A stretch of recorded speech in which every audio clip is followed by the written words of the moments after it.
3월 25일 목요일 새벽 묵상입니다. 오늘 우리에게 주신 하나님의 말씀은 사도행전 20장 7절에서 16절 말씀입니다. 그 주간의 첫날에 우리가 떡을 떼려 하여 모였더니 바울이 이튿날 떠나고자 하여 그들에게 강론할세 말을 밤중까지 계속하매 우리가 모인 윗다락에 등불을 많이 켰는데 유두고라 하는 청년이 창에 걸터 앉아 있다가 깊이 졸더니 바울이 강론하기를 더 오래 하매 졸음을 이기지 못하여 3층에서 떨어지거늘 일으켜보니 죽었는지라. 바울이 내려와서 그 위에 엎드려 그 몸을 안고 말하되 떠들지 말라 생명이 그에게 있다 하고 올라가 떡을 떼어 먹고 오랫동안 곧 날이 새기까지 이야기하고 떠나니라. 사람들이 살아난 청년을 데리고 가서 적지 않게 위로를 받았더라.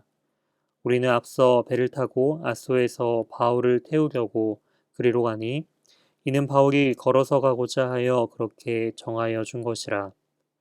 바울이 아소에서 우리를 만나니 우리가 배에 태우고 미둘레네로 가서 거기서 떠나 이튿날 기호 앞에 오고 그 이튿날 사모에 들르고 또 그 다음 날 밀레도에 이르니라.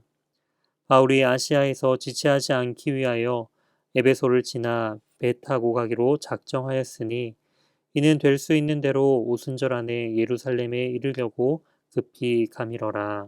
아멘. 오늘 본문을 중심으로 열심히 말씀을 듣고 전하라 라는 제목으로 하나님의 말씀 증거하도록 하겠습니다. 누구나 만남이 있다면 헤어짐이 있기 마련이죠. 떠나야 하는 그 마지막 남은 하루를 과연 어떻게 보낼 수 있을까요? 아마도 사람들과 함께 모여 식탁에 교제를 나누고 그동안 있었던 추억들을 다시 이야기 나누면서 그 마지막 시간들을 많은 사람들은 보내려고 할 것입니다. 오늘 바울도 이 드로아에서의 그 마지막 시간을 그 남은 하루를 어떻게 보내고 있는지 기록하고 있습니다. 다시금 예루살렘으로 돌아가는 과정 가운데 바울은 2차 전도 여행에서 들렸던 이 드로아에서 일주일간의 시간을 보내게 됩니다. 그리고 마지막 날, 그 떠나기 전날 있었던 일이 바로 본문의 내용이죠. 7절 말씀을 통해 그 주간 첫날에 우리가 떡을 떼려 하여 모였더니 라는 말을 통해서 그 주간의 첫날이란 바로 주일을 의미하고 있습니다. 주일날 떡을 떼었다. 바로 성찬을 나눔을 통하여서 초대교회가 주일에 모여서 함께 성찬과 말씀을 나눴다라는 중요한 증거 구절이기도 하죠. 이처럼 바울은 다음날 떠날 계획이었습니다.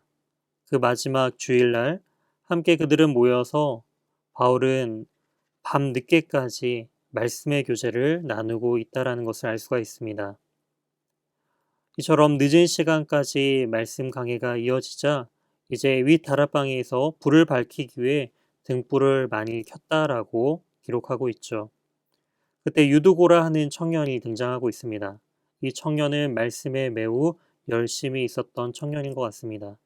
늦은 시간까지 그 사람들 틈에 함께 앉아 또한 사도 바울의 그 말을 경청하기 위하여 또한 그는 창가에 걸터 앉아 있었다라고 기록하고 있습니다.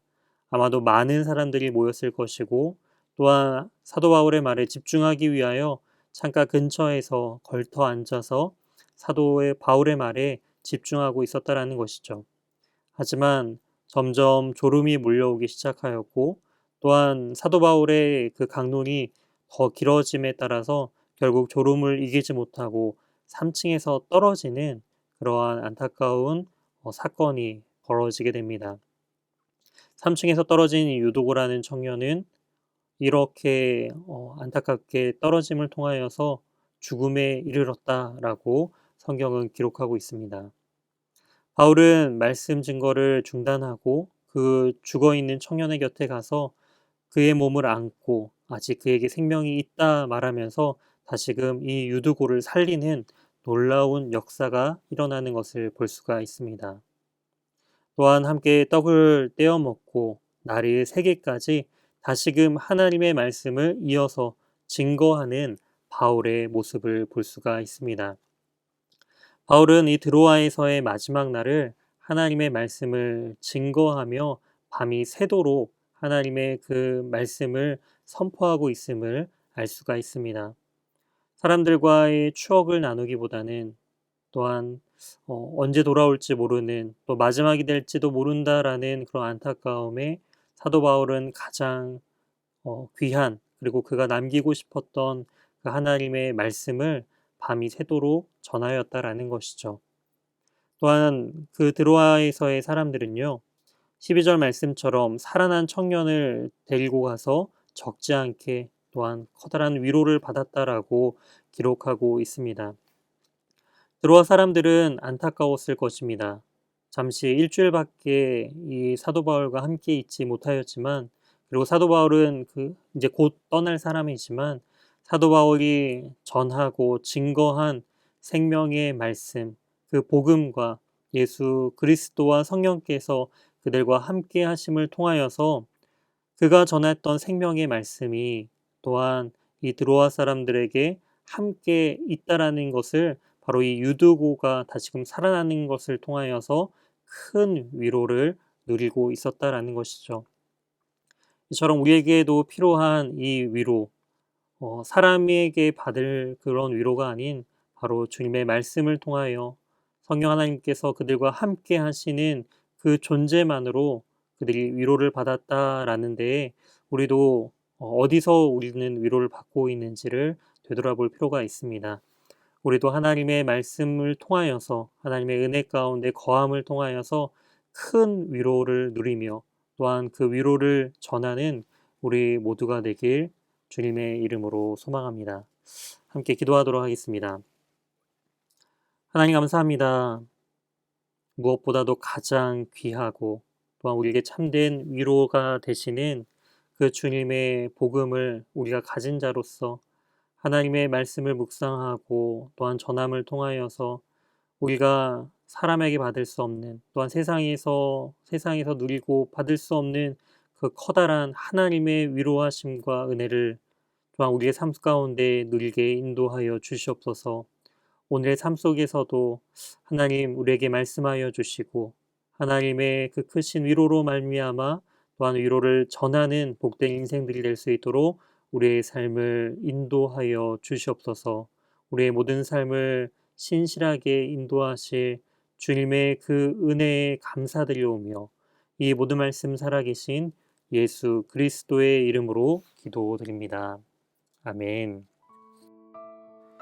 다음 기도 제목을 가지고 함께 기도하시겠습니다. 오늘 말씀을 기억하며 말씀을 전하고 듣는 일이 무엇보다도 중요하다는 사실을 또한 삶의 중심에 두고 살아가는 우리 자신들이 되게 해달라고 기도해 주시기 바랍니다.